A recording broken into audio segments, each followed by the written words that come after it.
गुरुर्ब्रह्मा गुरुर्देवो महेश्वरः गुरुसाक्षात् परब्रह्म गुरुर्मूर्ति पूजामूलं गुरुर्पदं मंत्रमूलं गुरुर्वाक्यं मोक्षमूलं गुरुर्कृपा गुरुकृपा ही केवलं సర్వవ్యాప్తమైన పరమాత్మకి శాస్త్రాంగ ప్రణమిలుతూ మంచి మాటలు చెప్పుకొని నేరుగా సాధన ప్రారంభించుదాము. మనకు అన్నం ఎక్కువ తీసుకుంటాము, కూర తక్కువ తీసుకుంటాము. అలాగే శాస్త్రం అనేది కూర అంత చాలు, అన్నం అంతా సాధన ఉండాలన్నమాట. ప్రాక్టికల్ అనేది అన్నం అంతా ఉండాలి. అప్పుడే మనకు సందేహాలన్నీ తొలుగుతాయి. శాస్త్రాలు ఎక్కువ చదివే కొద్దీ సందేహాలు పెంచేటివి శాస్త్రాలు అన్ని కూడా. ఈ సాధన అనేది మనకు అన్ని సందేహాలని తొలగించేది. ప్రాక్టికల్లో మనకు సందేహాలు తొలుగుతాయి కనుక ఇప్పుడు ఎట్లయితుందంటే, మొదలు మామూలుగా ప్రతి ఒక్కరం కూడా మనం ఏం చదువు రాకముందే స్కూల్కి వెళ్తాం. స్కూల్కి వెళ్ళి చదువుతూనే మనం విద్యావంతులం అవుతాం. ధనము లేని వాడు ధనవంతుడు అవుతాడు, అలాగే విద్య లేని వాడు విద్యావంతుడు కావచ్చు. అలాగే మనము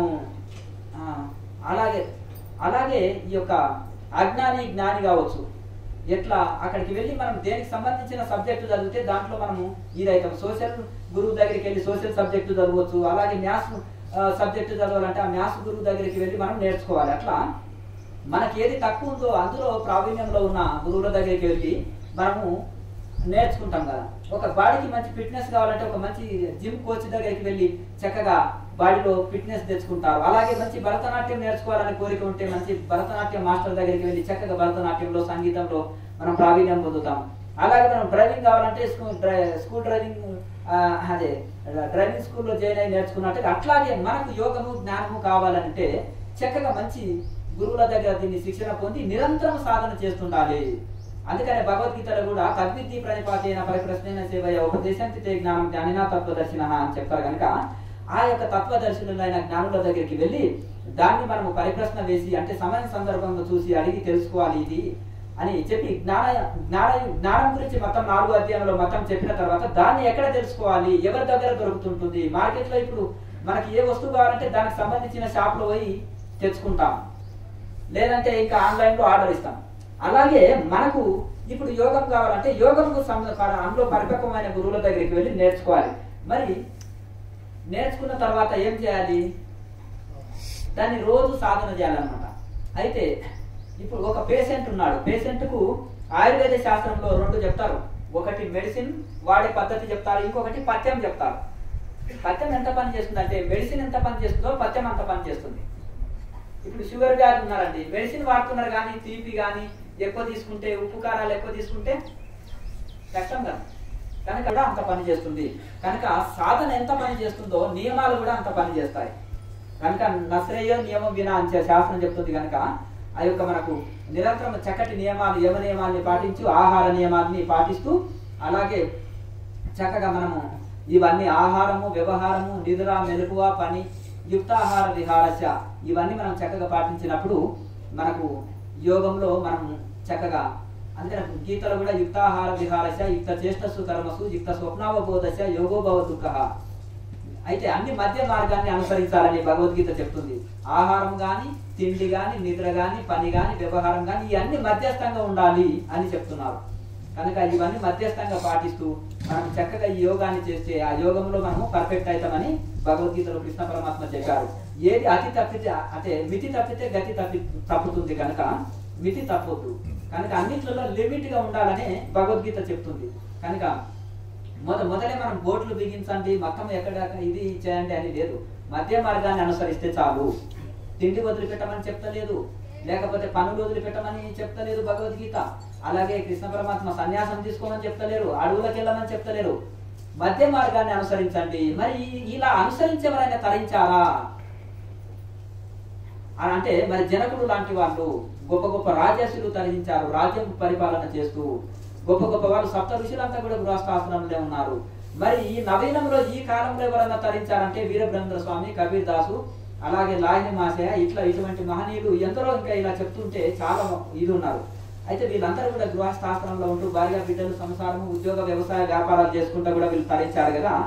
ఇక్కడ వీళ్ళనే మనం గృహస్థాశ్రమంలో ఉన్న వాళ్ళు ఆదర్శం తీసుకోవాలన్నమాట. కనుక ఈ యొక్క చాలా మటుకు ఏమనుకుంటున్నారంటే పిల్లవాడు యోగము ధ్యానం చేస్తే, లేదంటే భగవద్గీత చదివితే, లేదంటే ఆశ్రమాల చుట్టూ వెళ్తే, యోగా గురూజీల దగ్గరికి వెళ్తే ఏమైనా సన్యాసులు అవుతారేమో, లేకపోతే సంసారం వదిలిపెట్టి హిమాలయస్కి వెళ్తారేమో అని చాలా మంది తల్లిదండ్రులు భయపడుతుంటారు. దానికి భయపడవలసిన అవసరం లేదు. దానికి చాలా వైరాగ్యం కావాలి, అంత సామాన్యం కాదు. అది ఎన్నో జన్మల ఇది కావాలి. కనుక ఇక్కడ అలా ఉండమని ఎవరికి చెప్పడం అనేది ఉండదు. అర్జునుడికి కృష్ణ పరమాత్మనే పర్మిషన్ ఇవ్వలేదు సన్యాసానికి. ఎందుకు? ఆయనకు తీవ్ర వైరాగ్యం రాలే, మోహం వచ్చింది.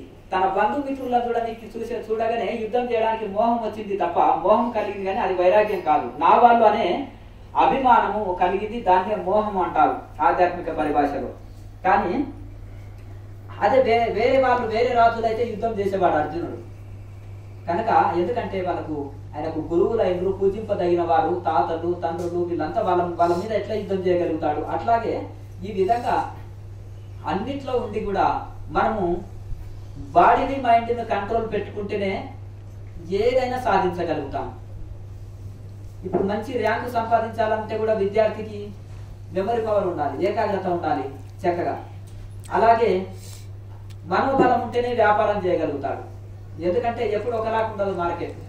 దానికి మనోబలం, వ్యాపారులకు మనోబలం పెరుగుతుంది, విద్యార్థులకు ఏకాగ్రత పెరుగుతుంది. అలాగే వృద్ధులకి ఆరోగ్యము సరి ఉండదు. ఎందుకంటే చిన్నపిల్లలు, వృద్ధుల శరీరాలు ఒకటే, ఏది వచ్చినా తట్టుకోలేడు. ఎండ, వాన, చలి, ఆకలి, దప్పి, అలసట, శ్రమ, నిద్ర ఏది తట్టుకోలేరు.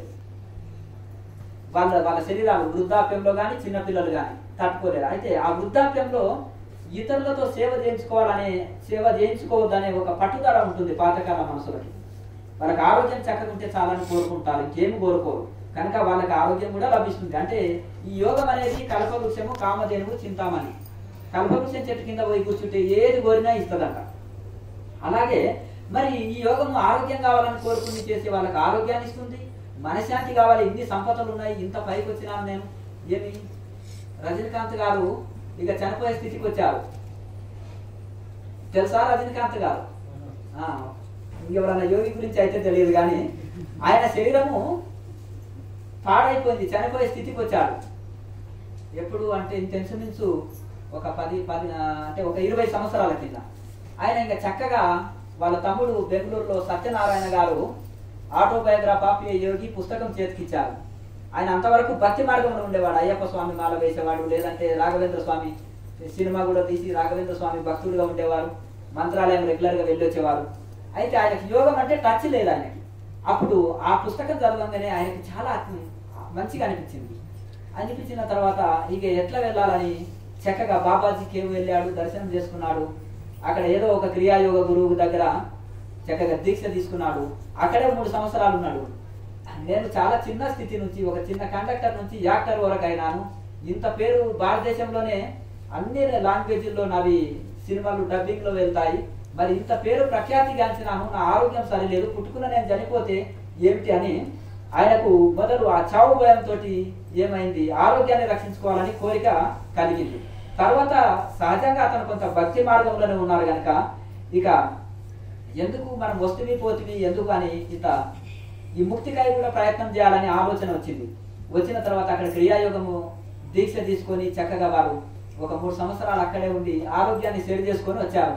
వచ్చిన తర్వాతనే ఆ బాబా ఫిలిం అనేది తీశారు. తీసిన తర్వాత దానివల్ల మహావతార్ బాబాజీ అంటే ఎక్కువ సామాన్య యువతకి కూడా తెలిసింది. అంటే ఒక యోగి ఆత్మకథ ఎప్పుడో 70-80 సంవత్సరాల కింద వచ్చిన పుస్తకమే 100 భాషల్లోకి రిలీజ్ అయింది. కానీ ఇంకా ప్రతి సామాన్యుడికి కూడా తెలిసిపోయింది అనమాట. అయితే ఆ విధంగా ఆయన ఇప్పటికి కూడా ఇంకా ఆ రోజు నుంచి ఈ రోజు వరకు క్రియాయోగం రోజు 2 పూటలు చేస్తారు. సంవత్సరంలో 2 నెలలు పోతారు. అక్కడ ఒక ఆశ్రమం కూడా కట్టుకున్నారు హిమాలయంలో. ఒక 2 నెలలు అక్కడ గడిపేసి వస్తుంటారు. అంటే ఇంతవరకు ఏమనుకున్నాడు, బీద స్థితిగా ఏమి నాకు 1000 రూపాయలు నౌకరు వస్తుంది, కండక్టర్ జాబు. ఆ 1000 రూపాయలు కూడా కాదు, 200-300 ఆయన చేసిన ట్రైన్లో 100 రూపాయలు నౌకరి, 100 రూపాయల నౌకరి ఆయన చేసిన మొదటి ఇది. మరి ఆ 100 రూపాయలు ఆయన సరిపోక సంసారానికి ఇది అది ఎన్నెన్నో జీవితాన్ని కలలు కన్న వాళ్ళే. కలలు కనడమే కాకుండా దాన్ని సాకారం చేసుకోవడం కోసము నిరంతర పరిశ్రమ. అంటే ఏ మార్గాన్ని ఎంచుకుంటే, మనం జీవితంలో ఏ లక్ష్యం పెట్టుకుంటే, దేన్ని ఎంచుకుంటే దాంట్లో తీవ్ర పరిశ్రమ చేయాలి. వ్యాపారంలో దిగినాము, దాన్ని తీవ్ర పరిశ్రమ చేయాలి. చదువుతున్నాం విద్యార్థి, తీవ్ర పరిశ్రమ చేయాలి. మనం ఏ గోల్ పెట్టుకుంటే దాంట్లో మనము తీవ్ర పరిశ్రమ చేస్తే విజయం సాధిస్తాం. లేకపోతే మనం పగటి కళల్లాగా ఊరికే కళలు కంటాం కానీ పని చేయకపోతే లాభం ఉండదు. ఎట్లా అంటే లక్ష్యం ఎంత గొప్పదైతే శ్రమ అంత పెద్దది కావాలి. మనం కండక్టర్ కావాలంటే 10th పాస్ ఉంటే చాలు. అదే మరి కలెక్టర్ కావాలంటే మరి ఎంత ఇప్పుడు ఎందుకంటే పీజీ పిహెచ్డి పూర్తి చేయాలి, దానికి సంబంధించిన కోర్సులు పూర్తి చేయాలి, ఎన్నో టెస్ట్ పరీక్షలు ఉంటాయి, ఎన్నో ఇంటర్వ్యూలు ఉంటాయి, ఎన్నో ఇదైతేనే కదా. అలాగే లక్ష్యం ఎంత గొప్పదైతే కూడా పరిశ్రమ కూడా అంత గొప్పది ఉండాలి. లక్ష్యం పెద్దదయ్యి చిన్న శ్రమ చేస్తే పెద్ద లక్ష్యానికి పెద్ద శ్రమ ఉండాలి, చిన్న లక్ష్యానికి చిన్న శ్రమ ఉంటుంది. కనుక అంటారు కదా చిన్న పామునైనా పెద్ద కర్రతోటి కొట్టాలి అంటారు, అవునా కదా. అట్లా అందుకని పరిశ్రమ ఎక్కువ చేయాలి. ఎక్కువ చేసినప్పుడు తప్పకుండా ఫలితం పొందుతాం. ప్రపంచ చరిత్రలో నిలిచిన ప్రతి రంగంలో పైకి వచ్చిన వాళ్ళంతా కూడా అంత ఎంతో కఠోర పరిశ్రమ చేసి పైకి వచ్చారని మరవరాదు. అదృష్టం అనేది తర్వాతి మాట. కానీ వాళ్ళు ఆ రంగంలో ప్రతిరోజు కలలు కన్నారు, వాళ్ళ జీవితం కోసం పరిశ్రమ చేశారు, ఎంతో హార్డ్ వర్క్ చేశారు, తర్వాత పైకి వచ్చారు. మేము పైకి వచ్చినాం అంతా బాగున్నాయని ఊరుకుంటారా? ఊరుకోరు. ఇప్పటికి కూడా రోజు 10 గంటలకు తక్కువ శ్రమ చేయరు. మహా కోటీశ్వరులను వెళ్ళండి, బిల్ గేట్స్ చూడండి, ఆగి తిని పడుకుంటారా సార్ అని అడగండి. లేకపోతే ముఖేష్ అంబానీ అడుగు, ఏమైనా ప్లాన్ వేసుకుంటారా, మీరు తిని 3 పూటలు పడుకుంటారా ఏసీ రూమ్ కానీ. అట్లా అంటే నేను అనేది అలాగే ఇప్పుడు ఒక యోగిని దగ్గరికి వెళ్ళినా, ఒక ఋషి దగ్గరికి వెళ్ళినా, ఒక మఠాధిపతి దగ్గరికి వెళ్ళినా, ఒక పీఠాధిపతి దగ్గరికి వెళ్ళినా, ఒక అంటే ఏ ఆధ్యాత్మిక రంగం కానీ, భౌతిక రంగం కానీ, వ్యాపార రంగం కానీ, వ్యవసాయ రంగం కానీ, అలాగే ఏ రంగంలో కానీ వాళ్ళు పైకి వచ్చినామని ఊరుకోరు. నిరంతరం ఇంకా పరిశ్రమ చేస్తూనే ఉంటారు. ఇంకా డెవలపింగ్ ఆగిపోతుంటుంది పరిశ్రమ చేయకపోతే. కానీ ఇవన్నీ ఎందుకు పరిశ్రమ చేస్తున్నామో, ఎందుకు జీవిస్తున్నామో ఇట్లా వచ్చిన తర్వాత ఏమిటి ఇట్లా ఆలోచన చేసుకోవాలి. అయితే ఒక అతను ఆనాడు పూర్వకాలంలో ఎఫ్ఏ పరీక్ష రాయాలంటే ఇంగ్లాండ్ పోవాలి. ఆ ఎఫ్ఏ పరీక్ష కోసము ఒక యువకుడు వెళ్ళాడట. వెళ్ళిన తర్వాత అతను పరీక్ష రాసిన తర్వాత ఇంకా చాలా సమయం అతనికి ఫ్రీ టైం దొరికింది. అప్పుడు మ్యాక్స్ ముల్లర్ వేదాన్ని ఇంగ్లీష్లో ట్రాన్స్లేషన్ చేస్తున్నాడు. అప్పుడు ఇండియా నుంచి ఎవరు వచ్చిందంటే ఆయన చాలా గౌరవం. ఏమైనా వేదాల గురించి నాకు ఏమైనా కొంచెం ఏమైనా డౌట్లు తీరుస్తారేమని. ఆయన ఇండియా నుంచి ఎవరనంట త్రివేది అంట వచ్చారు స్వామి మీ దగ్గరికి అంటే వెంటనే రమ్మని, ఆయనకి వెంటనే అపాయింట్మెంట్ ఇచ్చేస్తున్నా, వెంటనే రమ్మని అని చెప్పంట. త్రివేది అమ్మ 3 వేదాలు చదివినవాడు. ఆ యొక్క బీహార్ కానీ జార్ఖండ్ కానీ ద్వివేది, త్రివేది, చతుర్వేది అని పేరు పెడతారండి. అక్కడ మొత్తం ఇలాగే ఉంటాయి పేర్లు. 3 వేదాలు చదివినవాడు. నా డౌట్లు క్లియర్ చేస్తాను, నేను ట్రాన్స్లేషన్ చేస్తుంటే కొన్ని డౌట్లు ఉన్నాయని వెంటనే రమ్మన్న తర్వాత ఓ కూర్చేసాడు. కూర్చున్న తర్వాత నేను చూసి నేను దర్శించుకున్నందుకే నాకు చాలా ఆనందం కలిగింది. త్రివేది, చతుర్వేదం 3 వేదాలు చదివిన వారికి నాకు కొన్ని డౌట్లు ఉన్నాయి, మీరు తీర్చాలంటే నాకు అసలు వేదం ఎట్లుంటుందో తెలియదండి. నీవు ఇండియా నుంచి వచ్చినావు, నీకు వేదం అంటే ఏదో తెలియదంటే నువ్వు గెటప్ అంటాడు. నువ్వు ఫస్ట్ లేవు అని కూర్చి కూడా నిలబడి మాట్లాడిస్తావు. కూర్చొని నిలబడిన తర్వాత నువ్వు ఎందుకు వచ్చినావు, మా దేశం ఎందుకు వచ్చినావు అంటే నేనేదో ఎంబీఏ పరీక్ష కోసం వచ్చినాను సార్ అంటే. రాసినావు అంటే మరి రాసినానంటే మరి తర్వాత ఏం చేస్తావు, దేనికోసం అంటే ఉద్యోగం అండి అంటే. ఓహో అట్లనా, సరే ఉద్యోగం వచ్చినాక ఏం చేస్తానంటే నాకు పిల్లని ఇవ్వడానికి క్యూ కడతారండి అంతేనా కదా. నాకు జాబ్ వచ్చింది అనుకో, పెద్ద ఆఫీసర్ హోదాలు ఉన్నాను అనుకో, అందమైన అమ్మాయిలు కూడా అందరు లైన్ కడతారు, నేను చేసుకుంటానని. ఉద్యోగం లేని చేసుకుంటారా ఎవరా, డబ్బులు లేని చేసుకుంటారా, అంతేనా కదా. ఓహో అట్లనా, మరి ఇంకా తర్వాత నాయన అంటే ఇంకేమండి మంచి కారు తీసుకుంటాను, తర్వాత నాయన అంటే మంచిగా పెళ్లి చేసుకుంటానండి ఉద్యోగం వచ్చినాక. ఇంకేమి తర్వాత ఒక బిల్డింగ్ మంచిది, ఒక పెద్దది మంచిది ఒక బిల్డింగ్ కట్టుకుంటాను, తర్వాత ఒక కారు ఉంటుంది, ఇక మంచిగా అంతటా ఏసీ ప్రతి రూము, అంత మంచి లగ్జరీ లైఫ్ అండి, ఒక మంచి గార్డెన్ కూడా పెట్టుకుంటాను ఇంకా అని చెప్తున్నాడు. తర్వాత అనంటే ఇంకేముందండి నా జీవితం మొత్తం మంచి ఎంజాయ్లో ఉంటానండి అంటాడు. ఇంకా తర్వాత అంటే నెక్స్ట్ అంటాడు. నెక్స్ట్ అన్నప్పుడు ఇంకేంటండి ఇక మంచి చక్కగా జాబ్ చేస్తుంటాను, ఆనందంలో ఉంటాం, ఇంకేదో సంవత్సరం తిరగకముందే మాకు పాప బాబు పిల్లలు అవుతారు. నెక్స్ట్ అంటే మళ్ళీ ఆ పిల్లల్ని కూడా మంచిగా చదివించాలి అంటే మళ్ళీ నెక్స్ట్ అంటే కూడా అలాగే ఆ పిల్లల్ని కూడా చక్కగా మళ్ళీ వాళ్ళ చదువులు వాళ్ళ ఇది అంటారు. మళ్ళీ వాళ్ళ తర్వాత మళ్ళీ నెక్స్ట్ అంటారు. ఆయన మ్యాక్స్ ముల్లర్ అంటుంటారు. మళ్ళీ ఈ యువకుడు ఉండి మళ్ళీ తర్వాత ఏంటిదంటే మళ్ళీ వాళ్ళకు కూడా ఉద్యోగము, మళ్ళీ వాళ్ళకి పెళ్లి, మళ్ళీ వాళ్ళ ఇది అయిన తర్వాత ఇంకేంటంటే వృద్ధుని అవుతాను, అప్పటికి రిటైర్మెంట్ అవుతానండి అంటాడు. రిటైర్మెంట్ మళ్ళీ నెక్స్ట్ అంటే రిటైర్మెంట్ అయినాక ఏం చేస్తానండి, కుర్చీలో కాలు మీద కాలేసుకొని మా గార్డెన్లో కూర్చుంటానంటే ఇప్పుడు చేస్తున్నది అదే కదా నువ్వు అంటాడు. అయితే తర్వాత మళ్ళీ నెక్స్ట్ అంటే ఇంకేంటండి వృద్ధుని అయిపోతాను, లేవలేక కూర్చోలేక ఒక కర్ర పట్టుకొని నడుస్తుంటాను అంటాడు. ఇంకా నెక్స్ట్ అంటాడు ఇంకేమంటే చస్తానండి, ఊరికే విసిగిస్తున్నాడు. ఇంకేమండి చస్తామండి అంటే ఒరే నువ్వు చావడానికైనా ఇంత చేసేది, చావడానికి ఇంత ఇంత శ్రమించేది కూడా నువ్వు చావడానికైనా అని అంటే అందరం చేస్తాము నేను చేస్తానండి అంటాడు. అలాగే మనము ఎందుకు పుట్టినామో, ఎందుకు పెరుగుతున్నామో, ఎందుకు చదువుతున్నామో, ఎందుకు ఉద్యోగం చేస్తున్నామో, ఎందుకు ఈ ప్రపంచంలో ఇంత భ్రాంతితోట ఒక మురికి కుండలో ఈగలు నిండుకుంటాయి. ఏముంది అలా తెలుసుకుంటే ఏమీ లేదండి. ఒక వండిన తర్వాత వంట మొత్తం అయిపోయిన తర్వాత ఆ యొక్క పాత్రని ఇది చేస్తే బయట పెడితే సిటీలో ఉండవు కానీ పల్లెటూరులో అయితే చాలా వస్తాయి. నిండా కుండ నిండా ఈగలు ఉంటాయి, ఏమి లేదు. ఆ మురికి కుండలో ఈగలు ఉన్నట్టు ఈ ప్రపంచంలో తెలుసుకుంటే ఏం లేదు. కానీ ఆ విధంగా ఈ ప్రపంచంలో ఈ యొక్క మనుషులు ప్రపంచ భ్రాంతితోటి తిరుగుతున్నారు అంటారు వేమన. అట్లా ఎందుకంటే ఆ యొక్క మురికి కుండలో ఈగలు ఎట్లా తిరుగుతున్నాయో ఏం లేదు అందులో, అట్లాగే ఈ ప్రపంచ భ్రాంతితోటి కూడా లోకంలో జనాలంతా తిరుగుతున్నారు అంటారు. అందుకనే మరి భ్రాంతి విడిస్తే పరబ్రహ్మ స్వరూపం అవుతాడు మనిషి. భ్రాంతి చేతనే భ్రమలు మనిషికి, భ్రాంతి వదిలితే బ్రహ్మ స్వరూపం అవుతాడు. కనుక ఈ విధంగా ప్రతి ఒక్కరికి ఇక ఒక లక్ష్యం లేని ఎవరు శ్రమించరు, ఒక గోల్ లేని ఎవరు శ్రమించరు. ఒక్కొక్కరు ఒక గోల్ తోటి లక్షిస్తున్నారు. ఈ యొక్క వరల్డ్ మొత్తం ఒక మెంటల్ హాస్పిటల్ అంటాడు వివేకానంద స్వామి.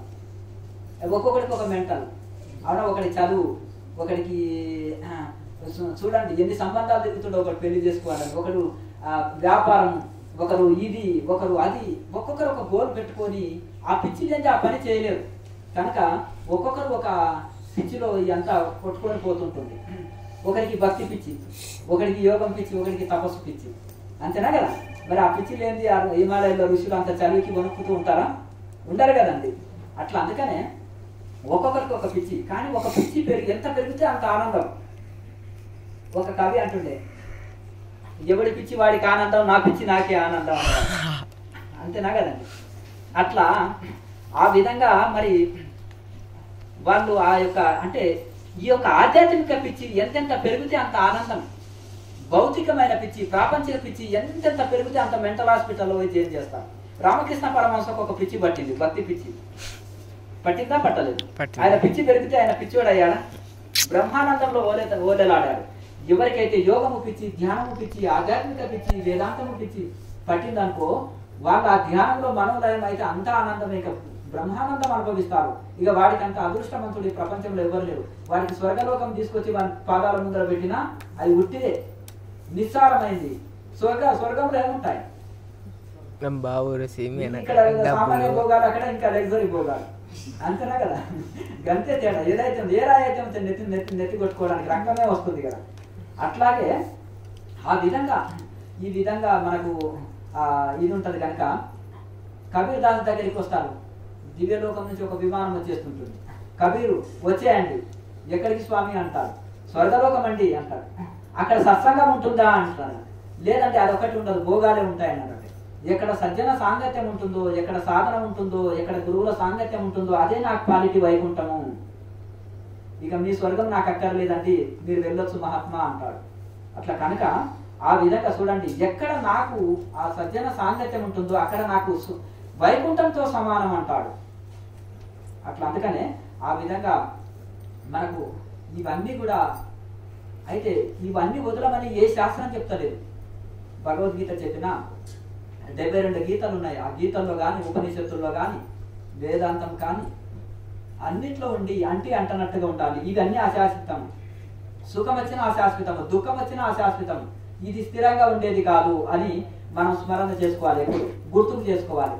ఇవన్నీ మరి ఏవి వచ్చినా అశాశ్వతమే కనుక ఇవి మనకి స్థిరంగా ఏవి ఉండవు. కనుక అన్నిట్లలో ఉండి దేన్ని అంటనట్టుగా ఉండాలి. నేను సడన్ గా ఇప్పుడు దేహం వదిలితే ఈ భార్య, బిడ్డలు, పిల్లలు ఇవన్నీ నా వెంట వస్తారా? ఈ ఆస్తుపాస్తులు నా వెంబడి వస్తాయా? ఈ శరీరమే నా వెంబడి రాదు, నా వెంట రాదు. మరి ఇవన్నీ నావి ఎలా అవుతాయి అని ఇట్లా విచారణ చేయాలి. విచారణకు చాలా పెద్ద పీట వేస్తారు వేదాంతంలో. విచారం అంటే విచారం కాదు, విచారణ. ఎందుకంటే ఈ యొక్క వివేకం అబ్బుతుంది.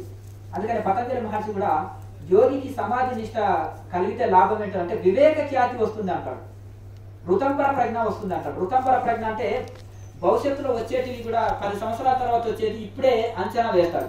కొంతమంది అంటారు కదా వాళ్ళకి ప్రజ్ఞ ఎక్కువ ఉంటుంది, ఒక అడ్వాన్స్డ్గా ఆలోచన చేస్తారు. ఇప్పుడు చూడండి ప్రపంచంలో ప్రజ్ఞావంతులంతా కూడా కొత్తగా కంపెనీ వాళ్ళు కానీ కొత్తగా ఏదైనా ఇది చేయాలన్నట్టు అడ్వాన్స్డ్ టెక్నాలజీ తీసుకొస్తారు. అంటే వాళ్ళు భౌతిక రంగంలో వాళ్ళ మైండ్ని యూజ్ చేస్తారు కనుక వాళ్ళు ఆ విధంగా. కానీ ఈ ఆధ్యాత్మిక మార్గంలో రాబోయే దుఃఖాలు ముందే వీళ్ళు గ్రహిస్తారు. దీన్ని ఋతంబర ప్రజ్ఞ, వివేక ఖ్యాతి. పతంజలి మహర్షి అంటే మన వివేకానంద స్వామి బాగా చదివారు కనుక పతంజలి సూత్రాన్ని బాగా కంఠస్థం చేశాడు కాబట్టి వివేకానందాన్ని పెట్టుకున్నారు. పేరు ఎందుకు పెట్టుకున్నారంటే వివేక ఖ్యాతి వస్తుంది. అడ్వాన్స్డ్ మొదలే ఆలోచన వాళ్ళకి తెలిసిపోతుంటుంది, మొదలే తెలుసుకోగలుగుతారు రాబోయే పరిణామ దుఃఖాలు, వచ్చే రాబోయే దుఃఖాలు. ఆ యొక్క దానివల్ల అంటే అందుకని ఆధ్యాత్మికంలో ఆ వివేక ఖ్యాతి అనేది చాలా ఉపయోగపడుతుంది. దానికనే ఆ విధంగా మనకు ఆ యొక్క విచారణతోటి వివేకం అవుతుంది, వివేకంతో వైరాగ్యం అవుతుంది, వైరాగ్యంతో మనోలయం జరుగుతుంది. మనసు ఇటటు పరిగెత్తదు. అందరికీ మనసు నిలవట్లేదండి అంటారు. హనుమంతుడు లాంటి మహావీరుడు, అర్జునుడు లాంటి మహావీరుడే వాళ్ళ గురువుల దగ్గర అన్నారు కదా. మరి మన సామాన్యుల గురించి ఇంకా సపరేట్గా చెప్పుకోవాలన్నా, కానీ అంతటి మహావీరులే ఆ మాట అన్నారు కనుక మరి వైరాగ్యం ఉంటే ఏముంటుంది అంటే మనసు ఇటటు పరిగెత్తదు, కూర్చున్న దగ్గరనే నిలిచిపోతుంది. మరి మనసు ఇటటు పరిగెత్తకుండా నిలకడ చెందితే ఆధ్యాత్మిక సాధనలో ఎంత మేలు. విద్యార్థులకు మెమరీ పవర్ పెరిగితే ఎంత లాభము, చక్కటి ర్యాంకులు సంపాదిస్తారు. అలాగే ఈ యొక్క ఆధ్యాత్మిక మార్గంలో ధ్యాన సాధన చేసే వాళ్ళకి మనసు ఇటట్టు చెల్లించకుండా నిలకడ ఉంటే ఎంత ఆనందం, ఋషులైపోతారు ఏకంగా.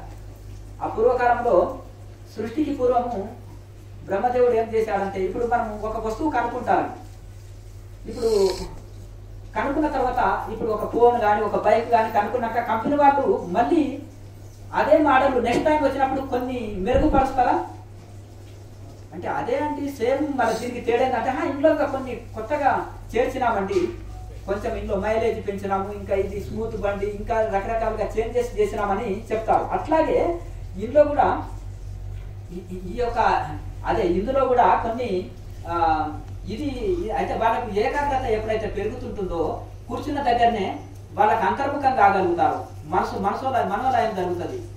ఈ యొక్క వివేకము పెరుగుతుంటుంది. వైరాగ్యంతో మనసు ఇటట్టు పరిగెత్తదు. ఆ వైరాగ్యంలో కొరత ఉన్నందుకే మనసంతా ప్రపంచంలో పడుతుంది, ఆ పరిగెత్తుతుంది ప్రపంచం వైపు. అది వైరాగ్యం ఉన్నప్పుడు మనసు ఇటట్టు చెల్లించకుండా మనకు కూర్చున్న దగ్గరనే ఇది కలుగుతుంది. అయితే బ్రహ్మ కూడా సృష్టి చేసినప్పుడు ఇప్పుడు కంపెనీ వాళ్ళు ఇట్లా ఒకే వస్తువుని మళ్ళీ చేసినప్పుడు మెరుగుపరుస్తుంటారు కదా. ఇంకా అట్లాగే బ్రహ్మదేవుడు కూడా సృష్టిలో ఇంద్రియాలు అంతర్ముఖం చేసి పుట్టించాడంట. మొదలు ఏం చేశాడు, అన్ని జీవరాశులను సృష్టించాడు. ఆయనకు తృప్తి కలిగలేదు. ఎందుకంటే అన్ని జీవరాశులు ఏం చేస్తాయి, తింటాయి, పడుకుంటాయి, భోగ జీవితం.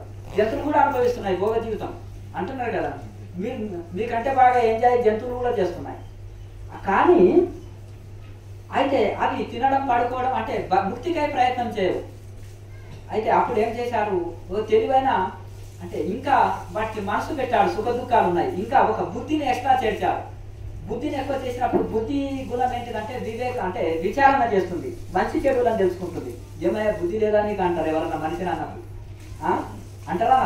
లేకపోతే నేను చూడండి కోపం వస్తే నేను మనిషిని కానండి అంటాను. అంటే బుద్ధి నశిస్తుంటుంది. అక్కడ బుద్ధి నష్టంతో సర్వ నష్టం అని భగవద్గీత చెప్తుంది. కనుక ఆ విధంగా మనిషి బుద్ధిని పెట్టి ఇంకా ఇది చేసినప్పుడు ఇంకా కొంత మెరుగుపరిచాడు. మనిషికి ఒక మేధస్సుని ఇచ్చాడు, ఒక బుద్ధిని పెట్టిన తర్వాత ఆ మనిషి తను తెలుసుకుంటాడు, తనను సృష్టించిన పరమాత్మని కూడా తెలుసుకోగలుగుతాడు. కనుక అప్పుడు బ్రహ్మదేవుడు చాలా తృప్తి చెందాడు. ఓహో, నా సృష్టి సక్సెస్ అయింది, నేను మనిషిని కనుక్కున్నాను, ఇతను తనను తెలుసుకుంటాడు, తనను సృష్టించిన పరమాత్మని కూడా తెలుసుకుంటాడు, తను తెలుసుకుంటే ఇంకా పూర్తి అవుతుంది మానవ జన్మ లక్ష్యం అని ఇది చేశాడు. అట్లా ఇట్లా మెరుగుపరుస్తూ అన్ని జీవరాశుల కొద్దీ మనిషిని సృష్టించిన తర్వాత ఇంకా బ్రహ్మదేవుడు తృప్తి పడినాడు. అలాగే ఇంకొకటి, ఇంద్రియాలు మొదలు అంతర్ముఖం చేసి పుట్టించాడు. వాళ్ళంతా సనకసనంలాగా ఋషులుగా మారిపోయారు. మరి నా సృష్టి సాగాలంటే ఏమి చేయాలి? బ్రహ్మ మానస పుత్రుడు అంటారు నారదుడు. ఆయన ఎల్లవేళలో నామస్మరణ చేసుకుంటూ ఆయన వెళ్ళాడు. ఆయన దగ్గరికి ఎవరో చేసినా వాళ్ళందరికీ బ్రహ్మజ్ఞానం చెప్పేస్తే అందరూ బ్రహ్మజ్ఞానంలో అయిపోతున్నారు. ఇప్పుడు ఒక టెక్నిక్ చెప్పారండి, ఇది చేయాలి, వెంటనే మనసు అంతర్ముఖం అయితే ఋషి అవుతాడా కాదా? ఇంకా అందరూ ఋషులే అయిపోతారు. ఇప్పుడు అలాగే ఇప్పుడు ఇన్ని పోటీ పరీక్షలు పెట్టకపోతే అందరికి జాబ్ వస్తుందా రాదు? చెప్పండి. సింపుల్ క్వశ్చన్స్ పుస్తకం చూసి రాయిందంటే అందరూ పాస్ అవుతారా కాదు? చెప్పండి. మరి జాబ్లు ఎట్లకెళ్ళి తెచ్చిస్తుంది? కానీ మోసమైన ఉద్యోగంలో మాత్రం అన్ని ఖాళీ, పోస్టులు అన్ని ఖాళీ, ఇక్కడైతే ఖాళీ ఉండకపోవచ్చు. అలాగే ఆయన ఒకటి ఏం చేశాడంటే ఈ యొక్క సనకాసనందనులు అందరూ కూడా ఋషులుగా మారిపోయారు. నారదుడు బ్రహ్మ మానస పుత్రుడు, ఆయన కూడా భక్తుడిగా మారిపోయారు. మరి ఏం చేతు అని బ్రహ్మ ఒక ప్లాన్ చేశాడు. ఎంత ప్రయత్నం చేసినా యుద్ధం లాగానమాట, వార్, పెద్ద వార్ చేసినట్టుగానే పోరాడితేనే తప్ప ఇంకా మనసు అంతర్ముఖం కాకూడదు. అంటే ఎన్నో టెక్నిక్స్ వాడి, ఎంతో యోగంలో చెప్పిన యోగం అనేదే టెక్నిక్. ఆ ఎన్నో యోగంని వాడి, ప్రాణాయామాన్ని వాడి, అష్టాంగ యోగాన్ని వాడి, ఆహార నియమాన్ని వాడి, ఎన్నెన్నో టెక్నికల్ని వాడి పతంజలి మహర్షి 100 టెక్నిక్స్ చెప్పాడు మొదటి పాదంలో. అది అట్లా ఈ విధంగా, ఎందుకంటే ఈ యొక్క సమాధి స్థితి అందుకోవడానికి. అయితే ఆ విధంగా ఎన్నో టెక్నిక్లు వాడి మనము ప్రయత్నం చేస్తే వచ్చేది ముక్తి, నిర్వికల్ప సమాధి నిష్ట. కానీ ఎంత ప్రయత్నం చేస్తే తప్ప అంతర్ముఖం కాకుండా బ్రహ్మదేవుడు ఈ యొక్క మనసుని బహిర్ముఖం చేసి పుట్టించాడనమాట. మనసుని బ్రహ్మముఖం. అందుకనే ఎంత ప్రయత్నం చేసినా అది అంతర్ముఖం అంత ఈజీగా కాదు, కానీ ప్రయత్నం చేస్తే అవుతుంది, తప్పకుండా అవుతుంది. ఎందుకంటే ఆ గురువుల దగ్గర కొన్ని టెక్నిక్స్ నేర్చుకొని దాన్ని నిరంతరం సాధన చేస్తే తప్పకుండా అంతర్ముఖం చేస్తే చేతులు పట్టుకోవచ్చు, కానీ మనసు నిలపలేకపోతున్నా కృష్ణ అంటాడు. హనుమంతుడు వెళ్తాడు, నేను కట్టిబట్టి బ్రహ్మాండం అంతా నేను జయిస్తాను, నీటి మీద నడవంటే నడుస్తా, పులి నోట్లో కాలబెట్టి తప్పించుకోగలుగుతా, ఆకాశంలో ప్రయాణించగలుగుతా, నీటిపైన నడవగలుగుతా, 4 వేదాలు చదివి అప్పచెప్పమంటే చెప్తాను, సూర్యుడి దగ్గర 64 విద్యలు నేర్చుకుని వచ్చిన ఆల్రెడీ నేను. ఆయన మీ దగ్గరికి బ్రహ్మజ్ఞానం కోసం పంపించాడు. అలాగే నేను 4 వేదాలను వెంటనే రివర్స్ లో కూడా చదవమంటే చదివి చెప్తాను. అలాగే 1,00,000 యజ్ఞాలు ఒకరిని దగ్గరుండి శ్రమ కొడిచి చెప్పమంటే చెప్పగలుగుతాను. ఈ ప్రపంచంలో అన్ని విద్యలు 64 విద్యల్ని నేను కంఠస్థం చేసి చెప్పమంటే చెప్తాను స్వామి, మనసును నిలిపేది మాత్రం నా వల్ల అయితే లేదని అంటాడు.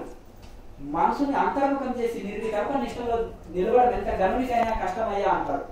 రామాంజనేయ సంవాదనంలో హనుమంతుడు అంటాడు. అన్నప్పుడు అది నాకు ఇదే కష్టంగా వస్తుంది అంటారు. మళ్ళీ తర్వాత శ్రీరామచంద్రుడు ఈ యొక్క అష్టాంగ యోగం వారికి చెప్పి అందులో వారికి చక్కగా అన్ని వివరణ ఇచ్చి వారికి చక్కగా యోగ మార్గాన్ని చెప్పిన తర్వాత మొదలేమన్నాడు, నా పైన నీ అభిప్రాయం ఏంటిది హనుమ అంటే, దేహ బుద్ధ్యాస్మి దాసోహం జీవ బుద్ధ్యా త్వదంశక ఆత్మ బుద్ధ్యా త్వమేవాహం ఇతిమే ఇచ్చితామతి అంటాడు. దేహ బుద్ధితోటి చూస్తే నువ్వు ప్రభువు, నేను దాసుని. జీవ బుద్ధితోటి చూస్తే నువ్వు ఒక చెట్టువు, అందులో నేను ఒక ఆకుని. అంటే నీలో నువ్వు ఒక పరమాత్మవు, నీలోనే నేను ఒక భాగముని. అలాగే ఇప్పుడు ఒక శరీరంలో అన్ని అవయవాలు ఉన్నాయి కదా, నేను ఒక పార్టుని అంటాడు. అలాగే నువ్వు శరీరాన్ని అయితే నేను అందులో ఒక పార్టుని అంటాడు. మళ్ళీ ఇంకా బాగా సాధన చేస్తే ఆత్మబుద్ధ్యాత్మమేవాహం, ఆత్మబుద్ధితోటి చూస్తే నీవే నేనున్నానయ్యా. సముద్రంలో నీళ్లు, చెంబులో నీళ్లు, అవి నీళ్ళు ఇవి నీళ్ళే కదా. ఇవి చెంబులో, అవి పెద్ద, అవి సముద్రము, ఇదేమో చెంబులో నీళ్లు, ఒకే నీళ్లు.